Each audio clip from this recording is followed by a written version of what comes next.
আমার কাছে পাঠিয়ে দিলেন, ইকরা মানে পড়ো বা পড়ো। এ বললেন কেন? বলার কারণটা হচ্ছে গিয়ে যে মহান আল্লাহ রাব্বুল ইজ্জত তিনি খুব বেশি জানেন যে কোনো কাজই করুক না কেন আমার বান্দারা শিক্ষাবিহীন অবস্থায় যদি কাজ করে সেই কাজটাকে সার্থকপূর্ণ হবে না। আর শিক্ষা মোতাবেক শিক্ষা অনুযায়ী যদি কাজ করে সেই কাজটা হবে শ্রেয়, সেটাই হবে যথেষ্ট, সেটাই হবে কামিয়াবি। যার শিক্ষা নেই তার কিছু নেই। আজকে আমরা ভূমি খাদক মানুষ, আমরা পরের কথা শোনা নিচে কুদে বেড়াই। আর আমরা দেখি গিয়ে কিছু কিছু লিটারেচার এর মধ্যে গিয়ে দেওয়া আছে শিক্ষায় হচ্ছে গিয়ে জাতির মেরুদণ্ড, যে জাতির শিক্ষা নাই সে জাতির মেরুদণ্ড নাই, এটা আমরা গিয়ে বেড়াই। কিন্তু এটা আজও অবধি আমরা বললাম না যে কথাটা কে বলেছে, সর্বপ্রথম কাকে বলেছে, কেন বলেছে, এটা আমরা জানি না। শিক্ষা নাই, আজকে আমাদের শিখতে হবে। চাहे अपनी মাদ্রাসায় শিক্ষা দেন ছেলেদেরকে, চাहे अपनी স্কুলে দেন, চাहे अपनी মিশনে পাঠান, যেখানেই হোক না কেন শিক্ষা দিতে হবে। শিক্ষাটা কি? শিক্ষাটা প্রত্যেকটা জিনিসের আবার সংজ্ঞা আছে। শিক্ষা ওকে বলা যায় যে শিক্ষায় আধ্যাত্মের চেতনা পাওয়া যায়, সেটা হচ্ছে কি আসল শিক্ষা। আধ্যাত্মের চেতনা যেতে জাগে সেটা হচ্ছে কি আসল শিক্ষা। মানে তরিকতের যে পরিচয় পাওয়া যায়, সিঁড়ি পাওয়া যায়, সেটাই হচ্ছে আসল শিক্ষা। ওদের নাই, শিক্ষা নেই, যার জন্য এই দুরবস্থা। খুব ছোট ছোট করে বলি আজ আশা রাখি কেউ এই যে আলোচনা চলছে কেউ রাখবেন না, কেউ দুঃখ করবেন না। একবারে খুব সামান্য সময়, তো একটু সময়টা কাটিয়ে দিয়ে আপনাদের কাছ থেকে দোয়া নিয়ে বিদায় হয়ে যায়। শিক্ষা নেই, যার জন্য গিয়ে মসজিদে বেশিরভাগই গিয়ে গন্ডগোল হচ্ছে গিয়ে। আর আপনার মতে পড়ে কিরকম ইমাম পাল্টায় জানি না, সব পুরে দেখা যাচ্ছে যে ইমাম খুব ঘটাঘটি পাল্টে যাচ্ছে। ইমামের ইন্টারভিউ না হচ্ছে। আমি এক হতভাগা বহু জায়গা গেছি, আমি বহু মসজিদে মাদ্রাসায় শিক্ষকদের ইমাম সাহেবদের ইন্টারভিউ নিতে যাই। একটা জায়গায় ইন্টারভিউ নিতে গেলাম, তো দেখলাম 10 জন মুলি সাহেব এসেছেন গিয়ে জুমার নামাজে পরে ইন্টারভিউ নিব। 10 জনের চেহারার দিকে তাকিয়ে দেখলো না আমি ইন্টারভিউ নেব না। আমি মনে মনে ভাবলাম আমরা এক জায়গায় বৈঠক করেন, আপনারা কমিটি ঠিক করে নিন। সবকে বললো কে কত বেতন নেবেন ওইটা একটু বলবেন। শিক্ষা কত কমজোরি। বললো কে কত বেতন নেবেন একটা কাগজে করে লিখে আর ঠিকানাটা দিয়ে দেন। সবচেয়ে একজন ব্যক্তি যোগ্য মনে করলো এই সাধারণ মতপুরের লোকরা বুঝে আর কি, এই সাধারণ অবুঝ গোয়ার গোবিন্দরা তার আকীদা দেখলো না, তার ঈমান আছে কি দেখলো না, একটাই লেজ তুলে দেখলো না মাটি কি মদ্দা। ও বললো চি চি চি চি চি চি মসজিদে আমি ইমামতি করব আর যার জন্য আবার বেতন নির্ধারিত করব, আল্লাহর রাস্তায় ইমামতি করব, আপনারা আল্লাহর রাস্তায় যেটা দিবেন সেটা নিয়ে নেব। সব রাজি হয়ে গেল যে পারফেক্ট যদি কোনো লোক থাকে তাহলে এই লোকটাই হবে। হাজারের গ্রামে কিছুদিন পরে গিয়ে বলতে আরম্ভ করলে গিয়ে ওই যে এতদিন ধরে আমরা শুধু মুহাম্মদ মুহাম্মদ করি, মুহাম্মদ সাল্লাল্লাহু আলাইহি ওয়াসাল্লামের আরেকটা নাম আছে কি জানেন তো? আহমদ। আর ওই আহমদের রেখা চরম ও পরম একজন ব্যক্তি আছেন গিয়ে পাঞ্জাবে একটা জায়গা আছে, ওর নাম হচ্ছে মির্জা গোলাম আহমদ। ওর মধ্যে একটা লোক জানতো যে ব্যাপারটা মির্জা গোলাম আহমদ কাদিয়ান, আরে ও তো কাদিয়ান। আরে ছাড়ুন কাদিয়ান দুলিয়ান মাথিয়ান কোনো ব্যাপার না, উনি আখেরি না নাউজুবিল্লাহ মিন জালিক। যতদিন নামাজ পড়লো হারাম করতে নামাজ হলো না আল্লাহর রাস্তায় গিয়ে বেতনে গেল চিন্তা। একটা জায়গায় আবার দেখছি গিয়ে ইমাম সাহেবদের খুব টানাটান ব্যাপার গিয়ে কেউ রাগদাগ করে না,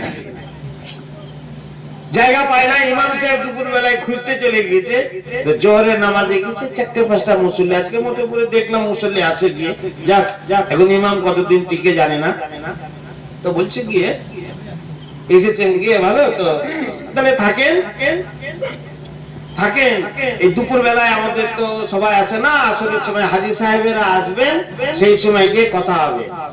ইমাম সাহেব বলছেন হাজি সাহেবেরা আসবেন মানে আপনাদের গ্রামে কতটা হাজি সাহেব আছেন? ওই 4টে হাজি সাহেব আছে। তো বাপ জোড়াত করছে, আমার হবে না, আমি চলি। বলে কেন? খান আরাম করে, আসরের পরে কথাবার্তা হবে। তো বলছে না, আমি যেই গ্রামে ছিলাম সেই গ্রামে একটাই হাজি ছিল, ওই হাজির অত্যাচারে আমি ছেড়ে চলে এসেছি। আর এই মত করে বা 4টে হাজি হবে আমার ভালো নাই। হজ যারা করে তাদেরকে হাজি বলে। হজটা কি? ইশারা ইঙ্গিতে বুঝুন। হজটা হচ্ছে গিয়ে নানা ভাষা, নানা মত, নানা পরিধান, বিবিধের মাঝে দেখো মিলন মহান। নানা ভাষা, নানা মত, নানা পরিধান, বিবিধের মাঝে দেখো মিলন মহান। সারা পৃথিবীর লোক এক জায়গায় একত্রিত হয়েছে। কাউকে দেখা যাচ্ছে গিয়ে খাস করে কাবা শরীফে গিয়ে বলছে, কেউ হাত ঝাড়ছে, কেউ পা ফাঁক করছে, কেউ হাত নাভির উপরে বাঁধে, কেউ নাভির নিচে বাঁধে, কেউ বুকের উপর হাত বাঁধে। কাউকে দেখা যাচ্ছে গিয়ে নামাজ পড়ে মুনাজাত করছে, কেউ আবার মুনাজাতের বিরোধিতা করছে।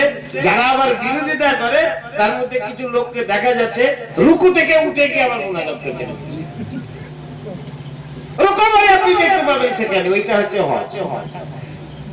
কথাটা বুঝতে পেরেছেন?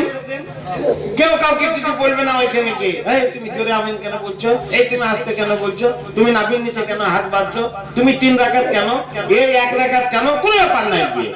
আমি কি বেশ কিছু লোককে দেখেছি, বেশ কিছু লোককে দেখালাম যে দেখো বেটারা বলে যে নামাজ পড়ে মুনাজাত করতে না, আর এই দেখো দেখো রুকু দিল, রুকু থেকে উঠে সবাই মিলে দোয়া করতে লাগলো, দিয়ে আবার শেষ একটা গেছে।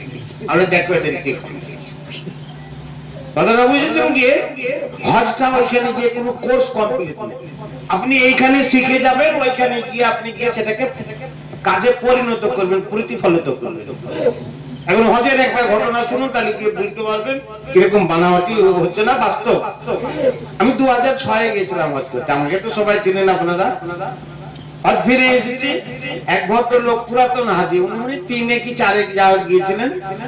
সকালবেলায় দেখা করতে এসে আমাকে বলছেন যে বাপ কবার হারিয়েছিলাম। জামাই কেন?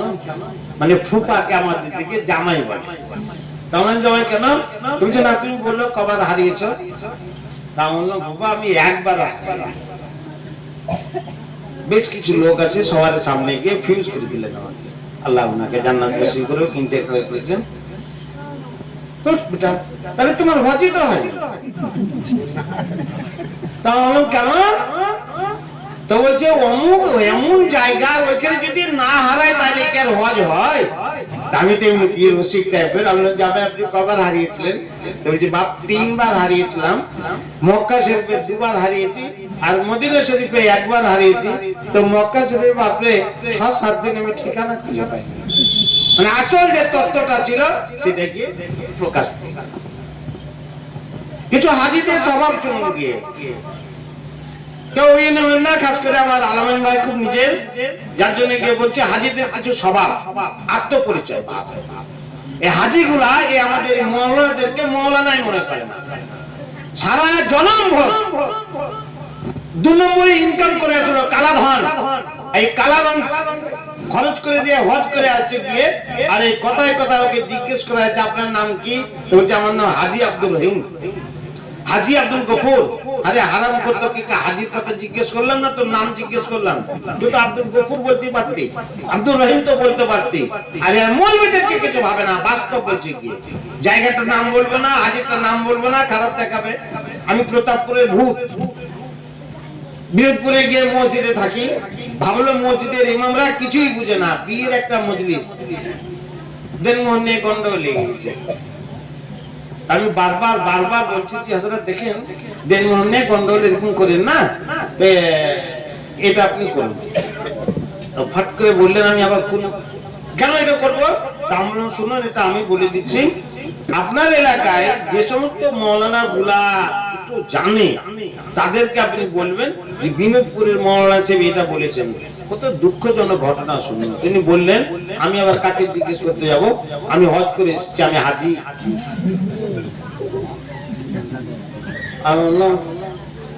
এই মজলিসের মধ্যে কি শুধু আপনি একাই হাজির না আর কেউ আছে? আর ওখানে গিয়ে তো 1.5 মাস ছিলেন, কি পড়লেন ওইখানে? ওখানে পড়াশোনা হয় নাকি না কি ব্যাপার? ও আপনাকে বুঝতে হবে না। আমারও তো সেই একটু ঝাক্কি মেজাজ জানেন আপনারা। আমরা শুনুন, আমি যেটা বলছি সেটাই হবে, কি এর বেশি হবে না। একজন ফকির সাহেব মুখ ধরে নিয়েছেন কি যে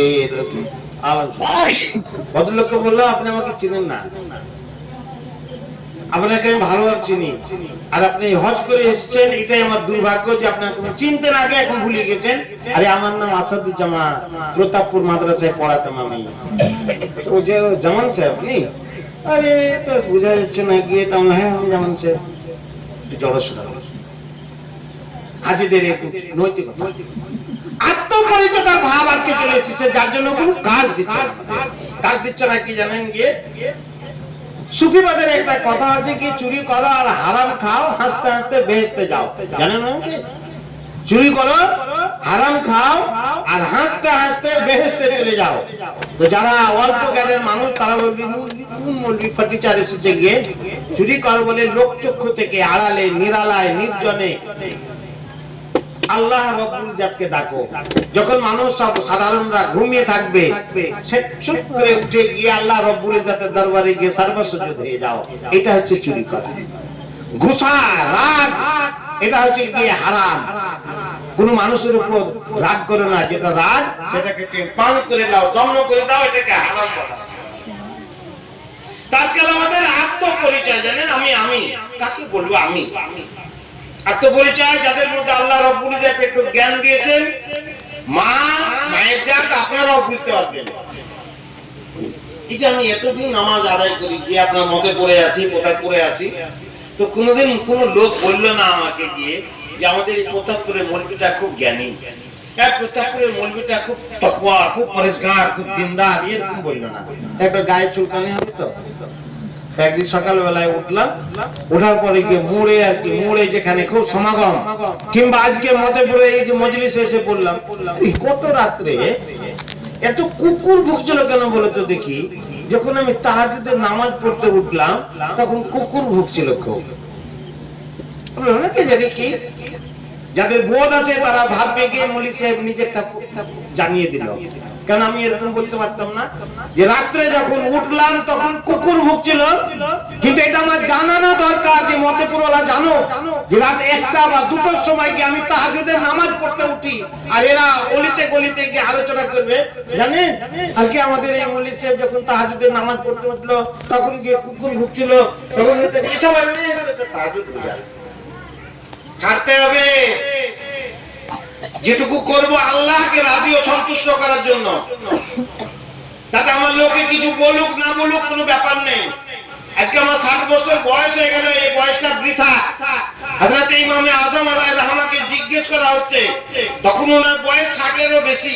তো কিছু সংখ্যক লোক জিজ্ঞেস করছে যে হুজুর আপনার বয়স কত? এই বয়সের কথা যখন আসলো তখন দেখবেন আমার যখন দাড়ি সাদা হয় নাই, যে জিজ্ঞেস করতে তখন বলতো আমার বয়স কত হবে? 30-35 হবে। আবার জিজ্ঞেস করতো 35, আবার জিজ্ঞেস করলো 35। তো একটা ছেলে জিজ্ঞেস করছে হুজুর আপনাকে 5 বছর আগে জিজ্ঞেস করলাম তখনও 35, এখনো 35, আবার 35, তো কি 35 বাড়বে না? যে আমরা এক কথার মানুষ রে, আমরা এক কথার মানুষ, তাহলে 35 আর 5-এ আবার 40 করো, 35 থাকবে।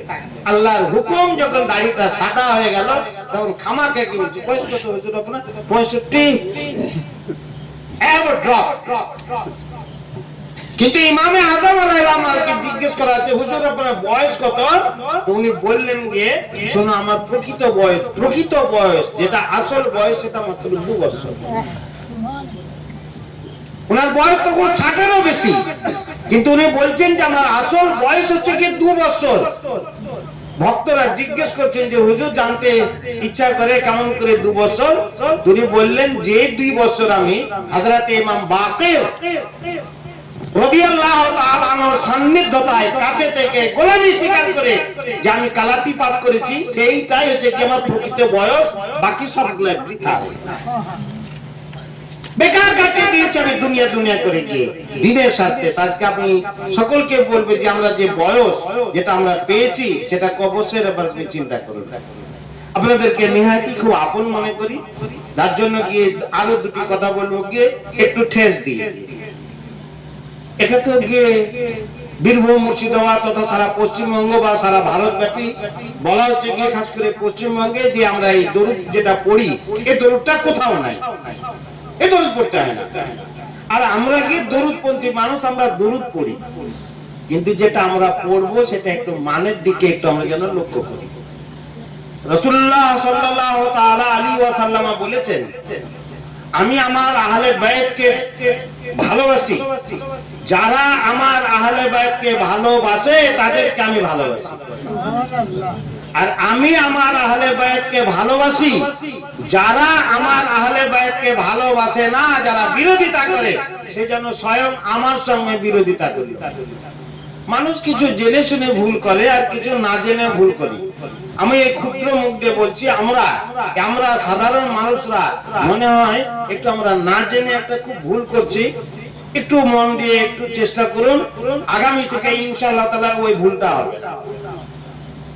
আমি ধরিয়ে দিচ্ছি, আমরা একটা ভুল করি, খুব জোর, শতকরা নয়, 1999 জনা ভুল করছি আমরা, আর যার জন্য কি খুব কাজে হচ্ছে, আসছে না। এই যে আমরা দুরূদ শরীফ পড়ছি, সেটা কি পড়ি? আল্লাহুম্মা সাল্লি আলা সাইয়্যিদিনা মাওলানা মুহাম্মদ, এটা ঠিক আছে। তারপরে যেটা আমরা পড়ছি ওয়ালা আলে সাইয়্যিদিনা মাওলানা মুহাম্মদ, এটা গুনাহ হবে, এটা নেকি হবে। যত জন পড়েছে ওয়ালা আলে, এই ওয়ালা করে টান দিয়ে দিয়েছে, সকলের গুনাহ। এই ওলামা হযরত বসে আছেন গিয়ে, আমার কথা ইনশাআল্লাহ সুমা ইনশাআল্লাহ ফালতা হবে না। ওইখানে আছে কি হযরত, খুব লক্ষ্য করে দেখুন, এটা ওলামা হযরতদেরকে আমি লক্ষ্য করতে বলবো। এত দরুদ পড়ছি, এত দরুদ পড়াচ্ছি, কাজ না দেওয়ার কারণ আমার মনে হয় একটাই, যে ওইখানে রাসূলুল্লাহ সাল্লাল্লাহু তাআলা আলাইহি ওয়াসাল্লাম এই দরুদ পন্থীদের উপরেও অসন্তুষ্ট হয়ে যাচ্ছে, সন্তুষ্ট হচ্ছে না। কারণ ওইখানে পড়ছি ওয়ালা আলে, এখানে এটা না, এটা সঠিক উচ্চারণ হবে ও আলা আলী, ও আলা আলী। নিজে নিজে একটু মনে মনে দেখুন, তাহলে গিয়ে ইনশাআল্লাহ তাআলা কাজ দিবে। যারা দুআয়ে দুরুদে ইব্রাহিম যারা পড়েন, তাদের ওইখানে দেখেন আল্লাহুম্মা সাল্লি আলা সাইয়্যিদিনা মাওলানা মুহাম্মদ ওয়া আলা আলী সাইয়্যিদিনা মাওলানা মুহাম্মদ আছে, ওয়া আলা আলী। আর ওয়ালা তার মানেটা কি হচ্ছে জানেন? যেটা আমরা পড়ি, আল্লাহুম্মা সাল্লি আলা সাইয়্যিদিনা মাওলানা মুহাম্মদ, হে আল্লাহ, আল্লাহুম্মা, হে আল্লাহ, সাল্লি, তুমি পড়ো, আলা, উপরে, সাইয়্যিদিনা, আমাদের সরদার, আমাদের মাওলা অর্থাৎ রাসূলুল্লাহ সাল্লাল্লাহু তাআলা আলাইহি ওয়াসাল্লামের উপরে তুমি রহমতের ধারাও পারা বর্ষণ করো। এটা ঠিক আছে। আর তারপরে যখন আমরা পড়ছি ওয়ালা আলী সাইয়্যিদিনা মাওলানা, আর বলবেন হে আল্লাহ, তুমি কখনো নবীর পরিবারদের উপরে রহমত করিও না। কথাটা বুঝছেন? কে যত ওলামা হযরত বসে রয়েছেন সকলকে জিজ্ঞেস করুন যে এটাই হবে, ওয়ালা আলী সাইয়্যিদিনা মাওলানা মুহাম্মদ। আর আল্লাহ, তুমি নবী পরিবারের উপরে কখনো তুমি রহমতের ধারা বর্ষণ করো না। এই মানেটা যদি আমরা পড়ে থাকি, গিয়ে রাসূলুল্লাহ সাল্লাল্লাহু আলাইহি ওয়াসাল্লাম রাজি হবেন না, সন্তুষ্ট হবেন না, নারাজ হবেন, আর বলবেন কি হারামখোরগুলা এখন পর্যন্ত শিক্ষা করল না, কবে গিয়ে শিক্ষা করবা? আজকে যেটুকু বললাম সেটুকু দেখে রাখবেন। সময় অনেক সময় গিয়ে দেখা যায়, গিয়ে যেটা পড়েছিলাম এটা হাদিসে পাক, এই সংক্ষিপ্ত সময় একটু শুনে নেন। আলা কুল্লুকুম রাঈন, কিছু সংখ্যক লোক ভাবে মৌলবীরা দায়ী, যা করেন মৌলবী, হ্যাঁ মৌলবীরা দায়ী। তুমি অট্টালিকায় বাস করবা, তখন একবার বলো না যে মৌলবীদের যে কুড়ো ঘর, তখন কিছু বলো না। তুমি যখন বিরিয়ানি, পোলাও, কুফতা, কুরমা খাচ্ছ, তখন তুমি বলছো না যে আমার মৌলবীরা সেরকম হয়তো খেতে পায় না, তখন কিছু বলো না। যখন সমাজ একটু গিয়ে ঢলে গেল, মৌলবীরা খারাপ করে দিলে সমাজ, মৌলবী কোনো খারাপ করে? আলা এমন একটা শব্দ, ওই যে কারেন্টের পোলগুলা দেখছেন, যেখানে জনবহুল এলাকা, যে জায়গায় মানুষের একটু চলাফেরা হয়, সেই জায়গায় ছোট্ট একটা প্লেটে লেখা থাকে, দেখেন ডেঞ্জার, খতরা, বিপদ, এইসব লেখা থাকে। আরব দেশে আলা শব্দটা লেখা থাকে, আলা। তাহলে এই কঠিন একবার সাবধান সূচক বাক্য আলা। তো মহান আল্লাহ নবী সাল্লাল্লাহু আলাইহি ওয়াসাল্লাম বললেন আলা কুল্লুকুম রাঈন, তোমরা সকলেই হচ্ছে কি রক্ষক অর্থাৎ নেতা। আর তোমাদের কাছে জিজ্ঞেস করা হবে তোমাদের অধীনস্থদের সম্পর্কে, তোমাদের সকলকে জিজ্ঞেস করা হবে। কারণ আমি যদি নেতা হয় তাহলে আমার অধীনে যারা আছে তাদেরকে জিজ্ঞেস করা হবে। উদাহরণ একটু দিয়ে দিয়ে আপনি বুঝতে পারবেন। গিয়ে ইমামকে জিজ্ঞেস করা যাবে তার মুক্তাদি সম্পর্কে, পীরকে জিজ্ঞেস করা যাবে অর্থাৎ মুর্শিদকে জিজ্ঞেস করা যাবে তার মুরিদদের সম্পর্কে, গুরুকে জিজ্ঞেস করা যাবে তার শিষ্যদের সম্পর্কে, গ্রাম্য রাজনৈতিক যে মেম্বার তাকে জিজ্ঞেস করা যাবে তার অধীনস্থদের সম্পর্কে, যারা প্রধান আছে তাদেরকে জিজ্ঞেস করা যাবে তার অধীনস্থদের সম্পর্কে জিজ্ঞেস করা যাবে, পিতাকে জিজ্ঞেস করা যাবে সন্তান সন্ততিদের সম্পর্কে, স্বামীকে জিজ্ঞেস করা যাবে বিবি সম্পর্কে, আর বিবিকে জিজ্ঞেস করা যাবে স্বামীর সংসার সম্পর্কে তাকে জিজ্ঞেস করা হবে। তাহলে যাকে জিজ্ঞেস করা হবে সে হবে নেতা, আর যাদের সম্পর্কে জিজ্ঞেস করা যাবে তার হবে গিয়ে তার অধীনস্থ, তার অধীনে আছে গিয়ে। আমরাও কারো অধীনে আছি। হাজরানে গ্রামী, আসল জিনিসটাকে ছেড়ে দিয়ে আমরা নকল নিয়ে খুব টানাটানি করি। এই যে আশেপাশে যাদের পিছনে ঘুরছি আমরা, তাদের কাছে গিয়ে কিছুই পাওয়া যাবে না। যদি কোনো মেম্বার থাকে পাংচার হয়ে যায় না। হাকিকতান প্রকৃত কথা বলে দিচ্ছি কি এদের কাছে করা হবে কেবলমাত্র গতকালকে গেল, আজকে মাটি হলো আজকে 10টা, শুনলে ফাটিয়ে ফুটিয়ে একাকার করে দেওয়া, শুধুমাত্র বইয়াই হবে, তাছাড়া কিছু হবে না। জান্নাতের সম্পর্কে গিয়ে একেবারে তালা বন্ধ থাকবে। তাহলে নেতৃত্বের পরিচয় দিতে গেলে কি ছোট্ট একটা আপনি হাদিস শুনুন, তাহলে গিয়ে বুঝতে পারবেন। হযরত দ্বিতীয় খলিফা হযরত ওমর ফারুক আযম রাদিয়াল্লাহু তাআলা আনহু উনি ছিলেন নেতা। উনি নেতৃত্ব দিয়েছেন। কেমন নেতৃত্ব দিয়েছেন চিন্তা করুন। ওলামা হযরতদেরকে বলবো যে একটু লক্ষ্য করুন আমার কথাটা কতটুকু হয়তো যুক্তিসঙ্গত হবে জানি না। আমরা সাধারণত মানুষ, আপনারা সাধারণ, কিন্তু আমরা কি ভাববো সাধারণ লোকগুলা মরণ সাহেবের কামরায় নিশ্চয় মতিপুর থেকে খাবার ভালোই দেবে, যদি ইমাম সাহেবকে খাবার ভালোই দেওয়া হবে। আমরা এটা ভাববো কি যে আমাদের পীর সাহেব হযরতের দরবারে খাবার সেটা ভালো হবে, সবাই থাকবে গিয়ে।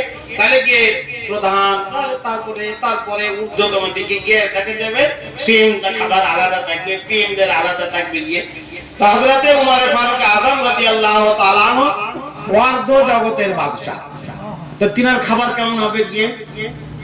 তো রুম সম্রাট তার দূতকে পাঠাচ্ছে গিয়ে, রুমের বাদশা তার দূতকে পাঠাচ্ছে, তুমি যাও মুসলিমদের যে খলিফা উমারের দর্শন করে আসো, অমুক অমুক কাজ আছে ওটা তুমি যাও। তো রাস্তায় আপ্লুত হয়ে গেছে, আনন্দ হয়ে গেছে, মন ভরে আনন্দ সহকারে বাদশার সঙ্গে যখন দেখা করতে যাচ্ছি সেখানে পেট পূর্ণ করে খাবার খাবো। দারুল সালতানাত দারুল কাযাতে এসে উপস্থিত হলো, কথাবার্তা হয়েছে, খাবারের সময় হয়েছে, দস্তরখান বিছিয়ে দাও। আর দস্তরখান বিছিয়ে দেওয়ার পর হযরত ওমর ফারুক আযম রাদিয়াল্লাহু তাআলা বসে রয়েছেন, আর সে রুম সম্রাটের দূতকে সামনে নিয়ে দুইজনে খাবার খাবেন, মেহমান ও মেজবান। জবের রুটি বিনা চালা রাখা, কষা কষা খায় একবারে গিয়ে মোটা, আর গিয়ে সুরবা কিংবা গিয়ে সিরকা কিছু আছে গিয়ে খাবার খাবেন। কি হতবাক হয়ে গেছে যে আমি ভাবছিলাম কাটলেট খাবো খাবো খাবো, আর কি দিয়ে জবের রুটি, তারপরে গিয়ে চোকলা সহ। তো খুব আফসোস ভরা নিয়ে বলছে যে হুজুর এই রুটিটা তো একটু মিহি, তো চিকন রুটি তো খেতে পারেন, চলে আটাটা একটু নরম হতো আর মিহি হতো, তাহলে রুটিটা নরম হতো, খেতে পারতেন। হযরত ওমর ফারুক আযম রাদিয়াল্লাহু তাআলা বলছেন যে ভাই আমার, যাদের কারণে আমি আজকে নেতা হয়েছি, যাদের কারণে আমি আজকে নেতা হয়েছি, তাদের মধ্যে এখনো কিছু লোক বসবাস করছে এখনো, যে তারা আটা চালে না, রুটি কম হয়ে যাওয়ার ভয়ে, আটা চালে না, রুটি কম হয়ে যাওয়ার ভয়ে। তা আমি তাদের খলিফা হয়ে যদি আটা চেলে খায়, তা আল্লাহ রাব্বুল ইজ্জতের দরবারে আমাকে জবাব দেওয়া হবে। আসলে আমি ওই রকম নেতার পিছনে যদি আমরা ঘুরি তো ইনশাআল্লাহ তাআলা আমরা কামিয়াব হব। আর যদি শুধু ঘুরি জিন্দাবাদ আমরা খাবো তোমরা বাদ, তাহলে কিছু হলো না, সবই বাদ। কথাটা বুঝতে পেরেছেন? দ্বিতীয় আরেকটু শুনুন গিয়ে, তারপরে নিজ বক্তব্য ইতি করলাম। হযরতে ওমর ফারুক আযম রাদিয়াল্লাহু তাআলা আনহু কেমন লোক ছিলেন, কেমন নেতা ছিলেন। আর আজকে আমাদের নেতা কেমন, আজকে আমাদের ইমাম কেমন, আজকে আমাদের মন্ত্রী কেমন, আজকে সে পিএম সিএম কেমন বুঝতেই পারছি অবস্থাটা কি দাঁড়ায়। আজকে এই গরিবের ছেলেগুলা সব শেষ হয়ে গেল গিয়ে সকালবেলায় মিড ডে মিল, তারপরে গিয়ে আর কি ওটাকে কি বলছে গিয়ে ওই আর কি মিড ডে ওটাও মিল আর কি খালি বাজার আরম্ভ হয়ে গেল। আর যাদেরকে আমরা মাথায় তুলে দিলাম তাদের ছেলেরা পড়বে গিয়ে তাদের জন্য স্পেশাল স্পেশাল স্কুল আছে গিয়ে ইংলিশ মিডিয়াম, তারপরে অমুক মিশন তমুক মিশন। আর আমার ছেলেটার জন্য অঙ্গনারী ফোটা ফেলার কাজ কিছু নেই গিয়ে। আর তাদের জন্য গিয়ে একবার কোন সময় ভাই হারাচ্ছি, কোন সময় চাচা হারাচ্ছি, কোন সময় বাপ হারাচ্ছি, কোন বিবি আবার স্বামীকে হারাচ্ছে গিয়ে। এই বীরভূমে তো কোনো একটা জায়গায় গিয়ে স্বামী একদিকে দাঁড়িয়েছে, স্ত্রী একদিকে দাঁড়িয়েছে গিয়ে। যে যা পাস করবে গিয়ে তার সঙ্গে সে চলবে গিয়ে। ইয়ে হয়তো বলবে যে হয়তো বাসরাতে এই কথা বলে না, ইয়ে হয়তো বলবে যে সেবা করে না, তো চলবে গিয়ে। হযরত ওমর ফারুক আযম রাদিয়াল্লাহু তাআলা আনহু গভীর রাত্রে একটা জায়গায় দিয়ে চলে যাচ্ছেন। আমাদের সেই গরিবী অবস্থা দাদন খাটার মধ্যে পড়ে রয়েছিল, সে অতীতেও গিয়ে দাদন খাটা গিয়ে গর্ভবতী অবস্থায় স্বামীকে রেখে বিবিকে রেখে স্বামী দাদনে গিয়েছে গিয়ে। আর প্রসব বেদনা দেখা দিয়েছে। তো হযরত ওমর ফারুক আযম রাদিয়াল্লাহু তাআলা আনহু গভীর রাত্রে কান লাগিয়ে দেখছেন, শুনছেন গিয়ে যে ব্যাপারটা কি। তো বাড়ির ভিতর থেকে আর্তনাদ আসছে গিয়ে। ওই গর্ভবতী মেয়েদের ওই একটাই সময়, আমাদের তো অনুভব শক্তি আছে গিয়ে, কত রকমের কসম খায় আল্লাহ রব্বুল ইজ্জত তিনারাই জানেন গিয়ে। এমন যে একটা আরম্ভ হয়ে যায়, তো মা ওই গর্ভবতী মাটা আর্তনাদ করছে গিয়ে। এই গরিবী হাল, গরিবী দূরীকরণের জন্য স্বামী আমার দাদনে গিয়েছে। আজকে যদি আমার শাশুড়ি থাকতো তাহলে পেটে নিশ্চয়ই একটু হাতটা বুলিয়ে দিত। আজকে যদি কোনো আমার ননদ থাকতো মাথায় একটু একটা হাত বুলিয়ে দিত। আজকে আমি নিরুপায় নিঃসহায় হয়ে কান্না করছি, আল্লাহ একটু রহম ও করম করো। হযরতে ওমর ফারুক আযম রাদিয়াল্লাহু তাআলা আনহু বাড়ি গেলেন দ্রুত গতিতে। আর বিবিকে গিয়ে বলছেন, বিবিদের শোনো, তুমি আমি যদি গিয়ে তাদের সেবক হতে পারি, খাদম যদি হই, তো তোমাকেও খাদেমা হতে হবে, নার্স ও সেবিকা হতে হবে। চলো আমাদের হুকরম নামের মধ্যে গিয়ে এমন একটা রমণী রয়েছে, তার বাড়িতে কেউ নাই, তার সেবিকা তার সেবা করার জন্য কেউ নাই, একাই অসহায় অবস্থায় প্রসব বেদনায় কাতরে কাতরে মরছে, চলো তোমাকে সেবা করতে হবে। হযরত ওমর ফারুক আযম রাদিয়াল্লাহু তাআলা বাইরে দাঁড়িয়ে থাকলেন, ভিতরে তিনার বিবিকে পাঠিয়েছেন। কিছুক্ষণ পর আসার পরে গিয়ে বাচ্চাটার জন্য সুখবর দিচ্ছে, ইয়া আমিরাল মুমিনিন, বাচ্চাটার খোকা সন্তান জন্ম হয়েছে। আর ওই নারীটা শুনতে পেল যে ইয়া আমিরাল মুমিনিন, তাহলে কি খলিফা? আতঙ্কিত হচ্ছেন কি, আতঙ্কিত। বলে ঘাবড়াবার কোনো কারণ নেই, আমি যদি গিয়ে সমাজের সেবক হই তা আমার বিবি সেবিকা কেন হবে না গিয়ে। হাজরাত কেরামি, আজকে আমাদের যারা সমাজের নেতা তাদেরকে এতটুকুই বললাম শিক্ষামূলক, আমরাও যেন একটু বোঝার চেষ্টা করি যে আমি নেতা নয়, আমি খাদেম নয়, আমি মখদুম নয়, আমি হব খাদেম। সাইয়্যিদুল কওমে খাদিমুহুম। রাসূলুল্লাহ সাল্লাল্লাহু আলাইহি ওয়াসাল্লাম বললেন, যারা সমাজের যারা নেতা হয় তারা প্রকৃত নেতা নয়, তারা হচ্ছে সমাজের সেবক। এই শিক্ষাটা আকা মাওলা মুহাম্মদুর রাসূলুল্লাহ সাল্লাল্লাহু তাআলা আলাইহি ওয়াসাল্লাম দিয়েছেন। আমার নবী শিক্ষায় যেন সকলে শিক্ষিত হতে পারি। আর সকলকে শেষের বেলায় বলবো, সন্তান যদি দুনিয়ার বুকে মানুষ করতে হয় তা আমাদের হাফেজ হযরত নাইমুদ্দিন সাহেবের মতো একটা সন্তান তৈরি করব। হাফেজ এ হচ্ছে কি হাফেজ ইবনে হাফেজ, মানে হাফেজের বেটা হাফেজ। আল্লাহ যদি রাজি থাকে, আবার আমরা জামাইটাও গিয়ে মাওলানা হতে পারে গিয়ে, আবার নাতিকে পোতাকে সকলকে যদি একবারে আলেমের ফ্যাক্টরি তৈরি হয়ে যায়, এটা খুব দূরে নয়। আমি এতটুকু আশা রাখবো প্রত্যেকে যেন ইলমি দ্বীনি শিক্ষায় যেন সকল সন্তান থেকে যারা ভবিষ্যৎ সম্পদ তাদেরকে যেন একটু আমরা চেষ্টা করি শিক্ষা দেওয়ার। আল্লাহ রাব্বুল ইজ্জত আমাদের সকলকে নেক আমল করার তৌফিক দান করুন। আমরা সকলে ভক্তি ভরে বলি আল্লাহুম্মা আমিন। সালাত